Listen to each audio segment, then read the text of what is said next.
আসসালামু আলাইকুম। আজকে আমি শেয়ার করব কাঁকরোল দিয়ে পুঁটি মাছের তরকারি। তাই প্রথমে কাঁকরোল আর পুঁটি মাছ দিয়ে পেঁয়াজ আর কাঁচামরিচ দিয়ে দিব। তারপর হলুদের গুঁড়া পরিমাণ মতো, মরিচের গুঁড়া, মশলার গুঁড়া, পাঁচফোড়নের গুঁড়া, পরিমাণ মতো লবণ দিয়ে দিব। তারপর এগুলো আলতো হাতে মেখে নেব একটু তেল দিয়ে। মেখে নেওয়ার পর পরিমাণ মতো পানি দিয়ে দেব।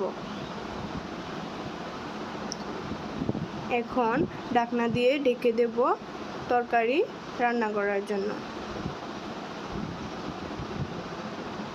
রান্নাটা হয়ে গেলে ঢাকনাটা তুলে নেব।